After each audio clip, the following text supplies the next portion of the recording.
Coming up next, an awfully big book. These are 2 actual full-size pages of the book. At the Groton Dunstable Middle School, meanwhile, big projects are nothing new to students.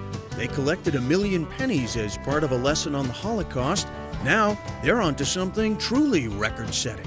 It's a very unusual project. It started as an after-school activity club, and it has grown into this massive international, worldwide mission. The name of the club is Bookmakers and Dreamers, and they say their mission is, as bookmakers, they want to break a Guinness record and make the biggest book in the world, but as dreamers, they want to make a difference in the world. How big? Well, before you say, honey, they shrunk the reporter, these are 2 actual full-size pages of the book.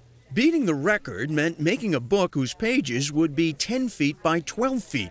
Then there was the matter of its contents. I said, I don't know, big book should have a big topic, we should make a difference. The topic is big.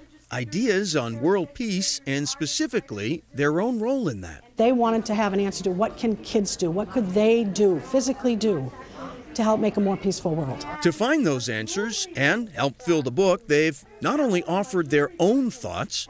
If we stand alone, there's little change, but if we stand together, we can all see the difference. But they've also written letters to people from all over the world, and they've heard back. Responses for the book have come in from Jimmy Carter, Nelson Mandela, even the Dalai Lama. You guys are stirring everybody up. They couldn't believe people were writing and actually listening to them. And that was really amazing. And then the letters started pouring in. But critical help in building the world's biggest book has come from the outside as well. From people like Bob Quinlan, whose Unigraphic printing company in Woburn is donating its time and state-of-the-art equipment to the kids' cause. This will be the biggest project we've ever done in this department. They're going to have 1,000 pages that need to be printed.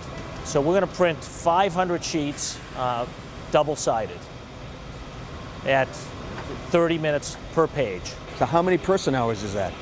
That's going to be 650 hours of printing. Not to mention some serious logistical challenges. We're trying to figure out how we're going to get it out of the building once we produce it. So I think we can take the whole thing off now. For University of Lowell professor John Ting and his engineering students, a different donated challenge, creating a machine to turn the pages of the world's biggest book. We're excited about it. The students are excited. They've been working on it, and it's a cool project.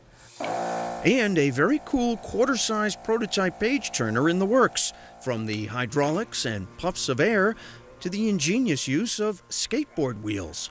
And the kinks are being ironed out. Of course, this will be all ironed out in the full scale. Of course. Trial and error also went into the choice of what material to use for the book's pages themselves, finally settling on the light but tough Tyvek, donated by DuPont. Who gave me 7 letters? Meanwhile, the students stay long after school, each in their appointed tasks, collecting and categorizing the contents they hope will land their big book in the record books. Sometimes I'm probably a bigger kid than they are. I believe in dreaming. I believe that we should always try. I know what's going to happen. It's just a matter of time. Well, Bob, only 999 pages to go, huh? That's right. That's all we got. It's such a cool story. Interest in the world's biggest book project is literally going out of this world. It certainly is. One of the project T-shirts, like this one here, is actually going to go on the next space shuttle mission, February 12th. Turns out that one of the astronauts on that mission has 2 nephews at the Groton Dunstable School. So it's going to go up in space. It's going to come back to the school, signed by all the astronauts on that mission. So great publicity, rather, for a great project. And something for that school to have and treasure. Forever.